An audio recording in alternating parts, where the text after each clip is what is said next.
Bonjour à tout le monde. Alors bienvenue à cette capsule sur la souveraineté alimentaire. Qu'est-ce que la souveraineté alimentaire?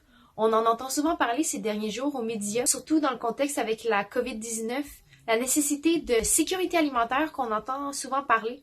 À l'Union paysanne, on pense que la sécurité alimentaire, c'est pas suffisant. C'est pas suffisant pour nous de simplement assurer que la population mange. Moi, présentement, je suis sur la Côte-Nord, je suis coincée en Mingani. Je peux pas sortir de ma région. Et oui, j'ai la sécurité alimentaire, j'ai accès à de la nourriture, mais j'ai accès à de la nourriture de très très mauvaise qualité. J'ai accès à de la farine blanche, à du beurre de peanut craft, des produits industriels qu'habituellement je consomme pas. Mais présentement, c'est seulement ça que j'ai accès parce que je peux pas aller à cette île, je peux pas aller dans une plus grosse ville ou aller chercher en fait des produits ailleurs. Donc, à l'Union paysanne, on va plutôt proposer la souveraineté alimentaire. Et c'est quoi la souveraineté alimentaire? C'est les peuples qui prennent en main leur alimentation, de sa production à sa consommation. Ça veut dire qu'on laisse faire toute la grosse chaîne d'approvisionnement entre ceux qui produisent la nourriture et ceux qui la consomment. On s'organise entre nous. Selon l'Union paysanne, c'est pas suffisant de simplement assurer la nourriture. On peut avoir de la nourriture à l'épicerie, mais elle va pas nécessairement être de production écologique. Elle va peut-être être pleine d'OGM, pleine de pesticides. Peut-être que ça va être des travailleurs ou des travailleuses avec de très mauvaises conditions de travail qui vont l'avoir produite.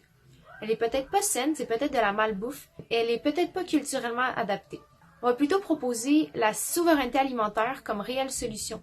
C'est un concept qui a été apporté par la Via Campesina et qui a été maintenant accepté aux Nations Unies, à la FAO, et sa définition officielle va comme suit.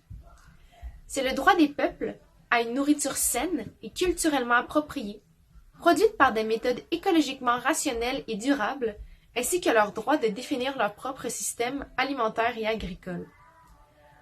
On comprend bien qu'avec le contexte de la COVID, du coronavirus, c'est plus nécessaire que jamais. Dépendre de produits d'importation pour se nourrir, dépendre de produits industriels, c'est dangereux si ça coupe puis qu'on n'en soit plus comment qu'on se nourrit. On devrait avoir des réseaux régionaux et locaux beaucoup mieux développés. Vous devriez pouvoir savoir c'est qui produit quoi autour de chez vous.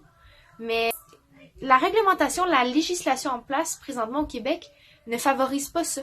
Le but, c'est que les consommateurs, les consommatrices aillent à l'épicerie, prennent leur nourriture et s'en retournent chez eux sans demander plus. Alors, la souveraineté alimentaire, c'est les peuples qui reprennent en main leur alimentation de sa production à sa consommation. Il est plus nécessaire que jamais, actuellement, de se questionner et de revendiquer, d'exiger du gouvernement de mettre en place des législations et des réglementations qui vont favoriser la souveraineté alimentaire.